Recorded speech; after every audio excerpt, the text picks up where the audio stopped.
Welcome back to the Double Feature, the series where I play two random games in a single video. Today's Double Feature is going to be a bit of a shorter one because I am going to be covering two games today that I wouldn't say are substantial necessarily, but they're definitely iconic. I decided that I wanted to cover some more retro arcade games for this installment of the Double Feature because it has been a little while since we did the last one, and the games that we're going to be covering in this video are Asteroids and Lunar Lander. So both of these games have a few things in common with each other. For one thing, they are based entirely on vector graphics rather than raster, which basically means that the graphics are comprised entirely out of lines instead of pixels. They were both developed by Atari, and they were both released in 1979. One of these games was definitely a lot more successful than the other, however, and that game is Asteroids. And that is the game we are going to be discussing first. So, Asteroids is by far one of the most iconic arcade games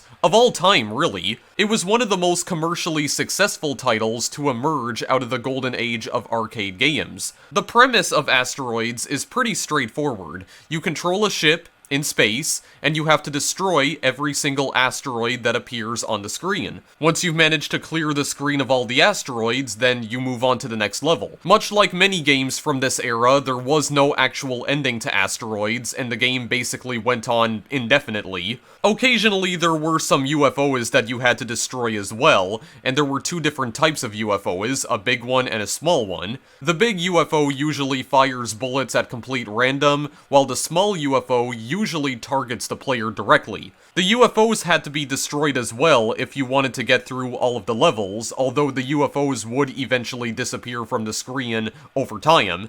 The game does get increasingly more difficult as time goes on, as there will be more asteroids that litter the screen, and the small UFOs will become a lot more accurate with their shots, making them even more deadly. There isn't any real way to win Asteroids, much like how there wasn't any real way to win Pac-Man.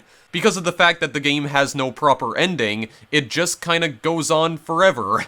I mean, the length of the game pretty much depends on your skill level, and if you're a very unskilled player, well, the game could end in as little as a minute. Asteroids is a fairly difficult game in general, and it does require quite a bit of skill in order to play properly. It doesn't help that the asteroids separate into fragments when you destroy them, and not only that, but the smaller fragments move a lot faster than the larger ones. Also, I do believe it is possible to get killed by your own bullets as well, because one of the most iconic things about Asteroids is that the screen also wraps around on all of its edges, which means you can leave the screen from the right side and you'll wind up on the left side, but your bullets can do that as well, and I'm pretty sure if you move too fast, you can actually run right into them and kill yourself. What's interesting is that the UFOs can also do this too, and the UFOs can actually destroy asteroids as well, and I have actually seen them get killed by asteroids before. But that's pretty much all there is to say about Asteroids, though, because the gameplay doesn't get any real deeper than that. It's just destroying asteroids in space, for about as long as your attention span allows, pretty much. So with that being said, we are going to try and play it here. You only need to insert one coin in order to play. Normally you start with 3 lives, but there is a dip switch you can configure to give you 4 lives, which I did configure it to do exactly that.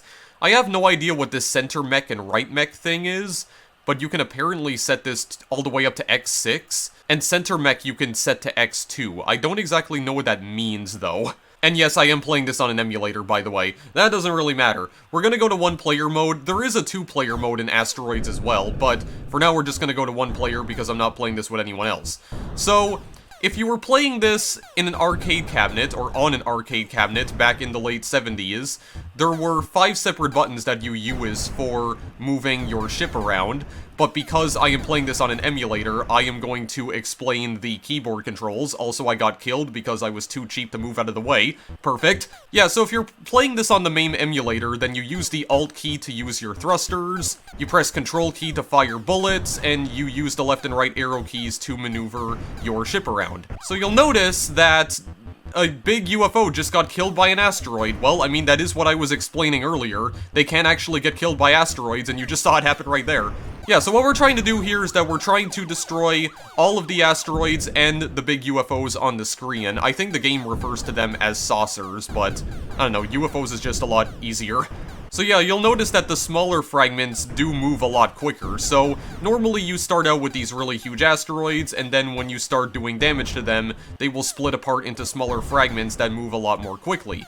Now, it is worth mentioning that the smaller fragments are actually worth a lot more points, and I think that's due to the fact that they move so much more quickly, and they're also a lot more difficult to avoid as a result. Oh god, yeah, that big UFO, I'm just gonna...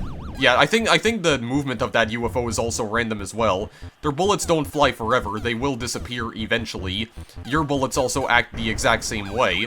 Oh god, that's a small UFO. Holy crap. Okay, well, I just ran right into that. He, like, baited me right into maneuvering into an asteroid. What I was going to say before that is that you will receive an extra life for every 10,000 points that you collect here. Man, I really need to, like, actually move around here a little bit, my god. Yeah, because of the fact that we're just kind of floating aimlessly out here in space, your ship does not completely come to a stop when you, let go of the throttle here. Oh, there we go. Oh, I actually got him. Holy crap. Yeah, it's not a good idea to stay around the edges, because, the asteroids can also wrap around the edges of the screen here. So if you stay too close to the edge, then you may end up getting killed by an asteroid that you weren't able to see until it was too late. As I mentioned before, this is a fairly difficult game. My god, I'm kind of like just annihilating these tiny UFOs somehow. I'm annihilating them like as soon as they appear. Oh god. Oh god. Oh please. There we go. Yeah, as you can see, he's not quite accurate with his shots yet, and I'm able to take him out fairly easily. There we go. Get through the next level right here. Yeah, so, as I mentioned, there's basically, like, infinite levels in Asteroids. I don't think the game ever actually ends. I do believe... Okay, well, I mean, I almost got to an extra life. That would have been great if I had actually, like, moved out of the way. Your score is one of the 10 best. Please enter your initials. Push rotate to select letter. Push hyperspace when letter's correct. Okay, yeah, so hyperspace is actually something else I want to talk about quickly. Yeah, I don't really care about the high score all too much. Yeah, this was back in the late 70s when the only thing that really mattered was getting a high score. That was pretty much it. Video games were a lot more competitive back in this time period. Nothing wrong with that. By the way, if you crash into an asteroid, that will also cause it to split apart into smaller fragments. You actually do still get points for that. Yeah, but there's this one mechanic that I want to explain here called hyperdrive. So, if you're playing on Mayhem, you can press the spacebar to enable hyperdrive.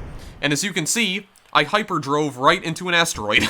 God, this entire video is already falling apart and I just started recording it. Holy crap. But yes, you can use the hyperdrive in order to get yourself out of sticky situations, but you need to be careful, because there are some instances where you can accidentally hyperdrive into an asteroid, or sometimes your ship will just randomly explode when you use the hyperdrive. There is actually a small chance of that happening, which is not unlike Defender, actually. It's actually quite similar to how the hyperdrive mechanic in Defender works, which I guess makes sense considering Defender did take a lot of inspiration from Asteroids. There we go, get that big UFO out of here. My god, I need to like start moving around a little bit here. Yeah, so the up and down arrow keys don't work, by the way, because you can't, like, move up or down necessarily in this game. Well, I mean, you can, but you can only, like, maneuver left and right. So if you're playing this on Mayhem, then up and down arrow keys have no actual use. Oh god. Okay, let me try and avoid this guy here. See, I can do this a lot easier now. Or maybe I can't, because I'm just an idiot with, like, no spatial awareness. But typically, it's a lot easier to take care of these smaller UFO guys when there's a lot less asteroids on the screen. Something that you definitely don't want to do is try to, like, destroy them so quickly, and then have all the tinier fragments moving around on screen, because you can get hit by those a lot easier. Okay, you're coming over this way. Oh, okay, you're being intelligent. You were actually trying to avoid me, but you still got killed anyway. Well, sucks to suck, buddy boy. Oh god. Oh, okay, just get out of the way. My god. Yeah, so you definitely want to get these smaller fragments out of the way as fast as possible, because the smaller fragments never slow down. As a matter of fact, none of the fragments do. And I believe the UFOs were added into the game to, like, discourage players from just standing still, which does make a lot of sense from a design standpoint, for absolute sure. Because I am trying my absolute best not to just be standing around, because that's what's getting me killed most of the time. Not to mention the fact that my spatial awareness right now is a little subpar, not gonna lie. Yeah, this is the kind of situation that you don't want to be in, when you have all of these tiny fragments that are just floating around all over the damn place. There's also a limit as to how many bullets you can have on the screen as well, if I'm not mistaken. There we go. Collide right with an asteroid. The AI is not the smartest in the world in this game. Oh my god, dude, it happened again. What the heck? I mean, I guess, you know, because the UFOs, like those big UFOs are a lot larger, I imagine their hitbox would be a lot bigger as well. So they'd be a lot more prone to getting hit. Damn it. I like, hesitated. I should have just kept going upwards. Also, I do believe the game always, spawns you in the center of the screen, and it will actually wait for asteroids to move out of the way before it spawns you back in. Oh god, okay, this is a bit of a predicament. There's a bit of a predicament right here. Let's see what we can do about this. Oh lord, okay. Okay, this is something I may actually need to think about. See, because Asteroids is not an easy game. This game definitely requires a bit of strategy. Okay, you need to have, like, you know, genuinely decent reaction times here, which, I have none of that right now, or I'm not exhibiting any of that. Okay, no, you stop dead in your tracks, because I saw that coming right for me. I mean, the UFOs could also aid me as well, because I believe they can destroy the asteroids too. Also, I apologize for that. I accidentally pressed a key that I didn't mean to, and I completely screwed up the whole screen. Okay, well, there we go. It's what happens when you use hyperdrive, you just explode. It's literally like the Fender. Yeah, so I think I'm actually just gonna do, like, maybe 2 more playthroughs of this, because, I mean, yeah, that's Asteroids, guys. Literally nothing else to say about this. I mean, it's still definitely addictive, for absolute sure, even if it is maybe a little bit simplistic by today's standards, but still.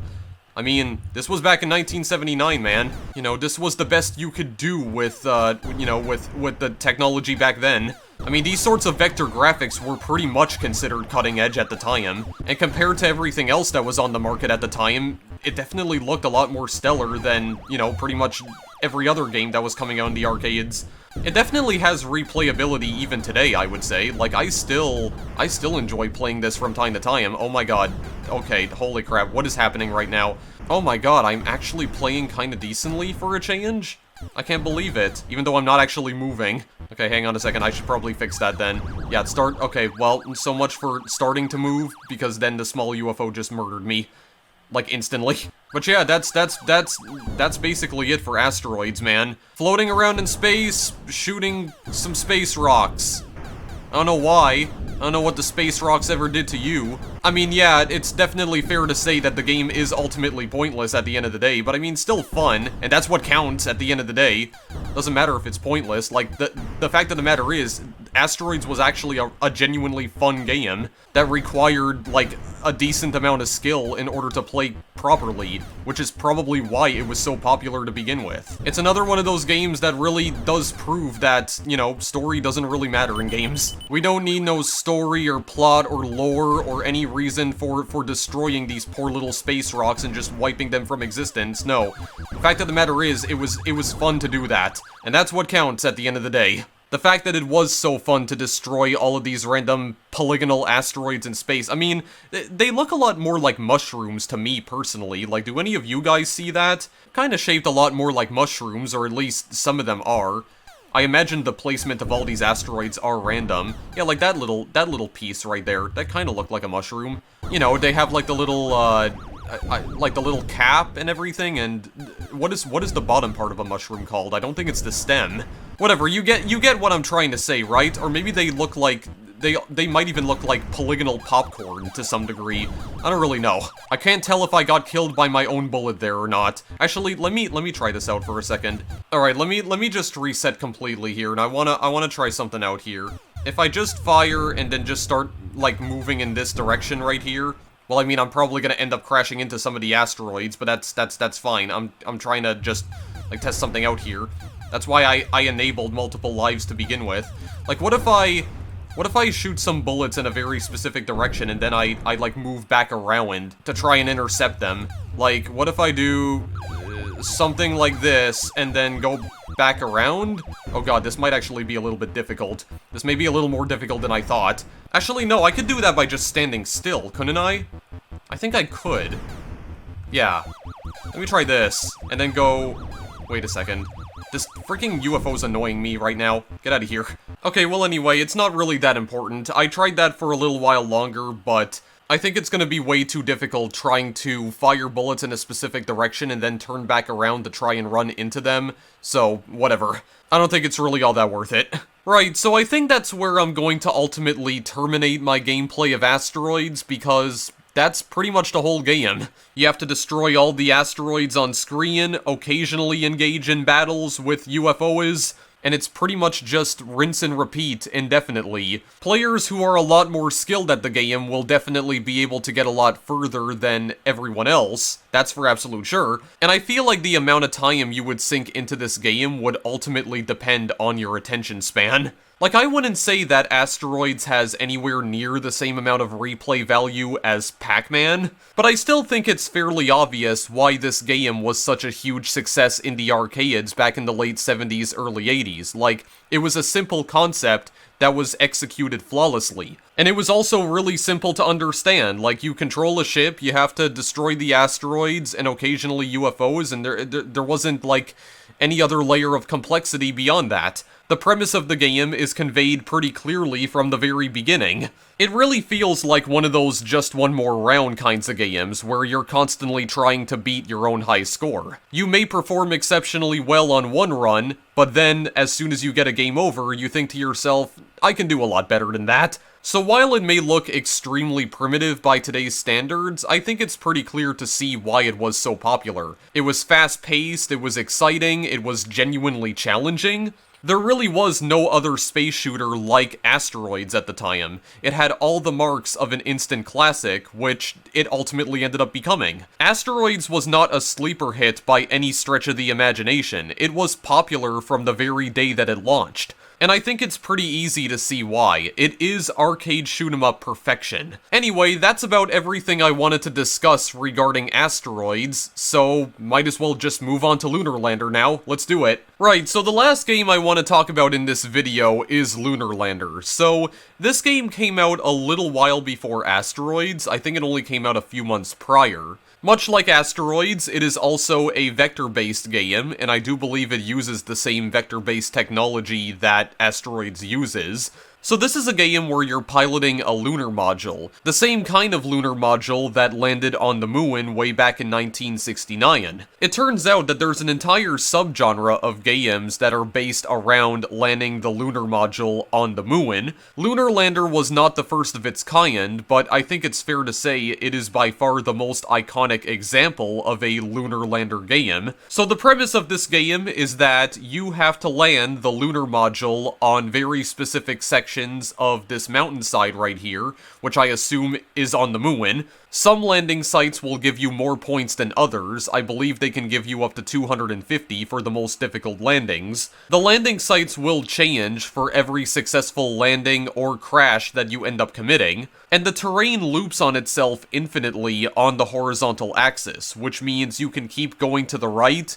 and the scenery will just repeat on itself. Now that may sound fairly simple and straightforward, but again, much like Asteroids, Lunar Lander is also a fairly difficult game. Atari wanted to try and simulate the lunar module as realistically as possible. They wanted to make it feel like you were actually piloting the real-life lunar module, and as a result, it pretty much abides by the laws of physics. And when I say it abides by the laws of physics, what I'm basically trying to say is that it's extremely difficult to control. The controls in this game are designed in a way to make the Lunar Lander feel very heavy. And I think it's pretty obvious that was done on purpose, but you know what I find kind of weird? I actually find that this game is a lot easier to play than Asteroids. And I don't know why I feel that way, because Lunar Lander also has this mechanic where if you let go of the thruster, the module will just keep moving in the direction that it's facing. So it kind of just floats around in space, although it will eventually fall to the surface of the moon, because the moon does have gravity after all. But it's really weird, because the Lunar Lander is definitely a lot more difficult to control than the ship in Asteroids, but somehow I find this game to be a lot easier somehow. And even though you have to be super precise with the way that you land, otherwise you risk basically destroying the lunar module, I find this game to be a lot less stressful than Asteroids. I have no idea why though, because I really should be thinking the opposite about this game, but I don't know, man. I'm gonna show you what exactly this game is all about. I'm gonna insert a coin in here to try and give myself some fuel. Yeah, that fuel unit thing is something that I definitely changed. Yeah, you can change this in the dip switch menu. You can give yourself as little as 450 and as much as 1800. I have no idea what right coin is, but you can apparently set it to X6. Coinage can be changed from normal to free play, but I'm just gonna keep it to normal for now. So much like Asteroids, Lunar Lander has no actual ending, because this is another game that just goes on indefinitely until you die, basically. Well, actually, I should correct that. It doesn't end as soon as you die, because you don't technically have a lives counter in this game. You basically have infinite lives. Because when you end up crashing the Lunar Lander, it does typically allow you to restart from the beginning, assuming you have enough fuel. The only time you get a game over in Lunar Lander is when you run out of fuel. And you can actually give yourself more fuel by inserting another credit into the machine. So you can basically keep playing the game forever if you want. There is no actual ending. Because the game basically just resets every single time you either land or crash. And sometimes you even get points for crashing, even though it's like a very small amount of points. So what exactly are the controls here? Also, I'm being a little bit ballsy because I'm actually going straight for this X5 right here. Actually, you know what? I'm gonna try and land on this X5. Just give me a minute, guys. I need to concentrate on this. Steadily? Okay, yeah, there we go. Congratulations, the Columbia's landed. 250 points. Very nice indeed. Okay, so... Okay, I only see 4 X multipliers now, actually. Yeah, so as I mentioned before, the landing sites are completely random as far as I know.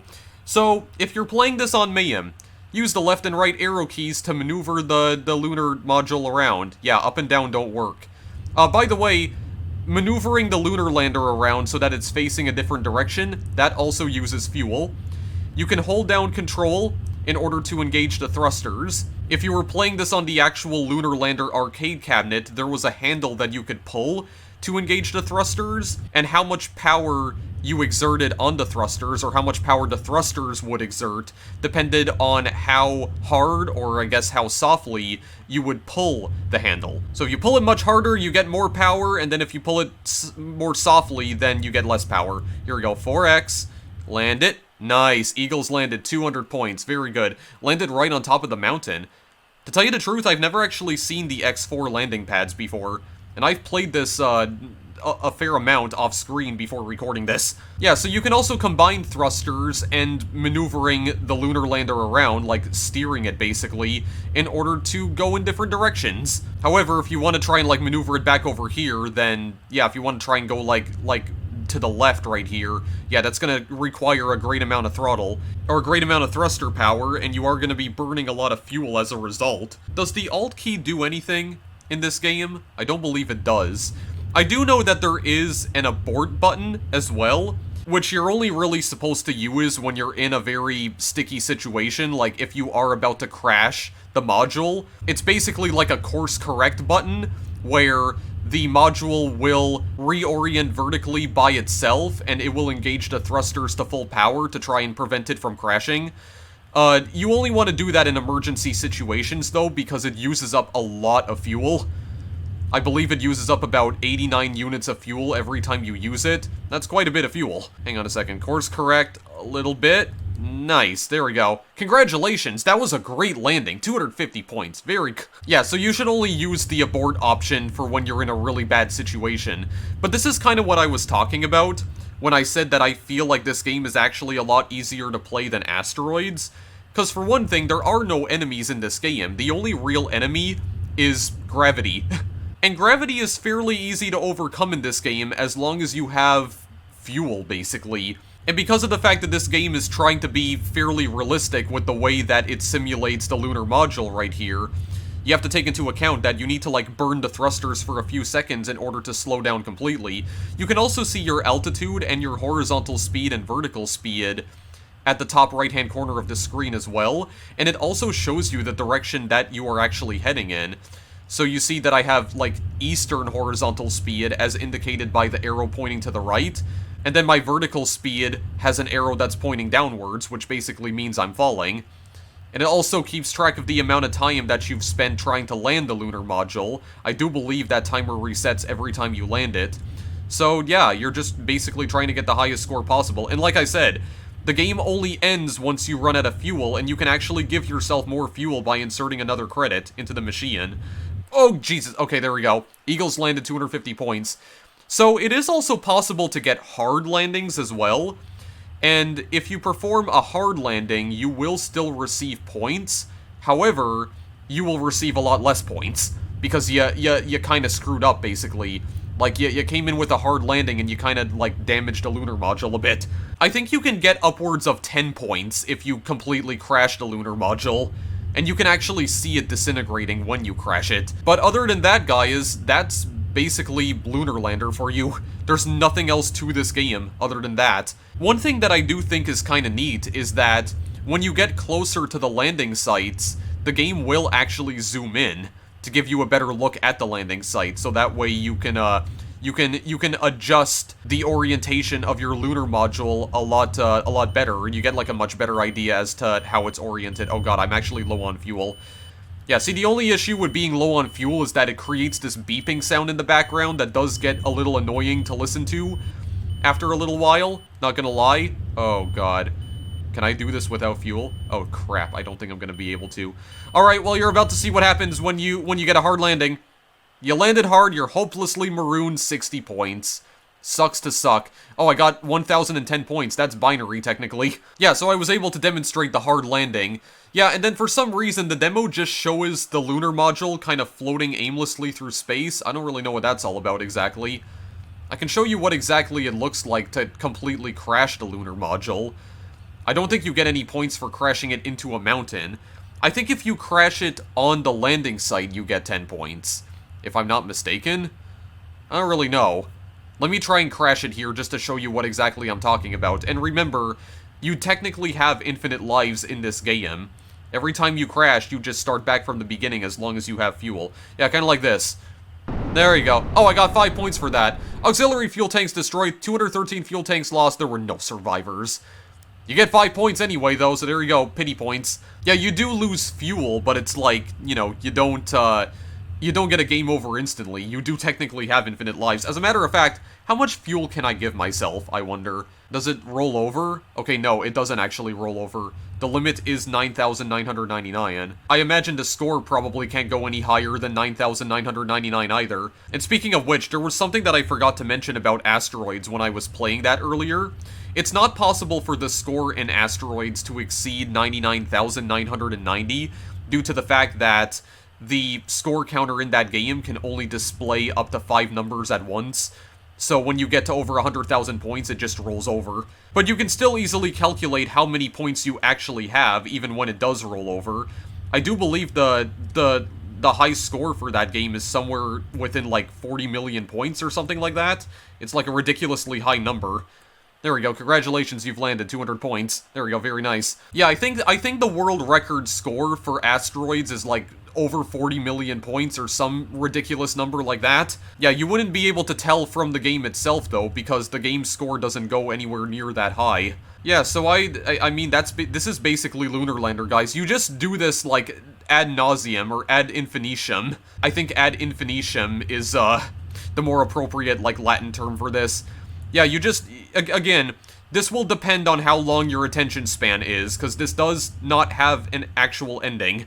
Like, Lunar Lander doesn't have a proper ending, not unlike Asteroids. Oh, there we go. Isn't that just, like, the smoothest landing you have ever seen in your entire life? Beautiful. Absolutely beautiful. Again, this is exactly what I was talking about when I said that this game is honestly a lot easier to play than Asteroids. Like, this is an arcade game that I do think I am, like, genuinely decent at. Even though I am giving myself a lot more fuel by just adding more credits into the machine, but still. When I had only 1,800 fuel a while ago, I was able to get to over 1,000 points. I don't know if that's a good score or not. And I don't know what the high score for, like, the world record high score for Lunar Lander is. Because as I mentioned before, Lunar Lander was not a very successful game.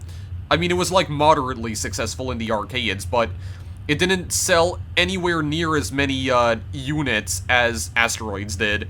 What in the world am I doing here? Okay, well, 181 fuel units lost, destroyed, 5 points. I mean, is it still possible for me to land the lunar module on flat terrain, even if there is no actual landing site there? That must still give me at least a few points, right? Possibly? I don't really freaking know, man. But yeah, other than that, that's really all I have to say about Lunar Lander, guys. Like, that's the whole game. There's nothing more to say about it. You just land on the exact same sites over and over again. Like, the landing sites do eventually repeat themselves, and yeah, it can get repetitive pretty quickly, I'm not gonna lie. And I can kind of see why this game was not anywhere near as successful as Asteroids, but I do still kind of like playing it from time to time because it feels almost meditative in a way. It kind of gets me in that flow state, you know what I mean? Kind of gets me in like a zen-like state. Because I'm just focusing on like the lunar module so intricately, and I'm trying to position it perfectly so that it doesn't like explode when I finally hit the surface of the moon. I mean, the only reason I'm going for the 5X landing sites is because I'm a tryhard. But if you're a much less skilled player, you can still try going for the bigger landing sites, like the one down here that says 2X. You can try going for that one as well, like you don't need to be ballsy if you don't want to. I do believe the landing sites are different every single time, but I do believe they are supposed to appear in like very specific locations. I think every single location in this environment that is flat, that is where some of the landing sites can possibly appear. So we can land in this, like, massive landing site right here, for instance. There we go, just like that. That was a great landing, 100 points. Very nice indeed. So something that you can also do... Well, actually, I guess I could show this off. Yeah, so this right here is what happens when you use the, the abort button, basically, or, like, the emergency button. Yeah. So you just reorient immediately, and then you use the thrusters to basically get the heck out of there before you end up dying. So there is a certain altitude that you're able to go to until the game basically resets and, like, puts you back down towards the surface of the moon. Because I was kind of curious. I wanted to see, like, oh my god, that vertical speed, though. 700? But yeah, I did kind of want to see, like, how far up you could go in terms of altitude. And unfortunately, once you get to an altitude of about 4,000, the game will reset automatically and put you back down towards the moon's surface. And it does seem like that actually changes... Yeah, it does actually change the locations of all of the landing sites as well. So I guess if you're getting landing sites that you don't really like, then you can just do this, I guess, but the only problem is that it wastes a lot of fuel when you're constantly, like, aborting over and over again. So I don't really know what exactly the purpose of that would be, but I don't really know what the purpose of the timer is either. Do you get more points for beating this a lot quicker, or trying to land the Lunar Lander a lot quicker? Oh god, wait, that's not what I wanted to do. Hang on a second. Yeah, I don't exactly know how this works, to be quite honest with you, but I think other than that, this is where I'm going to leave the video here, because that's all there really is to say about Lunar Lander. You just land the lunar module on certain sites on the moon, but the terrain just repeats itself over and over, and then, yeah, it's, it does get kind of repetitive after a while, and there really isn't, like, anything else to it, honestly. There's really nothing else to say about it. How about I just go and just crash altogether? There we go. Get out of here. 5 points again, my god. Yeah, you get points for basically destroying the lunar module and killing everyone inside of it. You still get points for that anyway, even if it's only like 5. So yeah, this is where I'm gonna end the video for now, guys. So that's Asteroid and Lunar Lander, or Asteroids and Lunar Lander. So just two iconic arcade games. I mean, Lunar Lander is iconic for a different reason, because it wasn't really that, you know, commercially successful. But yeah, I mean... Oh, okay. I guess if you land anywhere else, like, even if there isn't a landing site there, you still get 50 points. Okay. So it doesn't matter where you land, as long as you're landing on, like, flat terrain, then you still get points for that. Okay. I get it. If you want to get bonus points, though, then you have to land on the landing sites that are flashing. Alright, it all makes sense to me now. But, yeah, other than that, I have nothing more to say. So that's where I'm gonna leave the video for now. Asteroids and Lunar Lander. Two iconic arcade games, but they're both iconic for different reasons, because Asteroids is an arcade game that a lot of you may have actually heard about before, and are probably well familiar with. Lunar Lander maybe not so much, but I still think that Lunar Lander is considered to be a relatively iconic arcade game. Definitely one of the more notable examples of the Lunar Lander subgenre that was relatively popular around this time. I would still say that Asteroids is definitely the more fun game to play, because you can definitely waste like multiple hours trying to beat your high score in that game. But I would say that Lunar Lander still has its own charm as well. I still feel like this game has its own redeeming qualities too. It's just that this one in particular feels a lot more, like, meditative and relaxing. Asteroids definitely feels a lot more high energy, and I think that is for a very good reason. Oh, okay, well I landed a little bit crooked there, but I guess it still counted. You landed 250 points. Okay.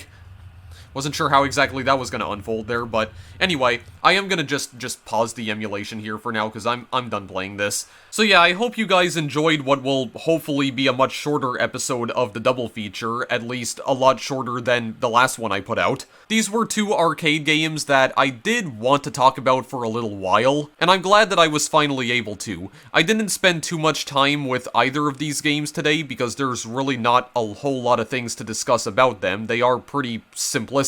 But I have been meaning to do another one of these videos where I'm covering some classic arcade games again, so yeah. Just wanted to do a bit of a shorter one this time around, and I figured that I would be able to do that if I covered some much simpler games, so that's why I chose Asteroids and Lunar Lander today. But I also chose them because they are genuinely iconic games, especially Asteroids. As is the case with all of these retro arcade games, I am not going to provide the link to the ROM files in the description because, again, I don't condone piracy. It's definitely a legal gray area, and I do recommend that you go and just find the ROMs for yourself. Again, Google is your friend. But as always, thank you guys for watching, and I will indeed see you in the next video I make. Later!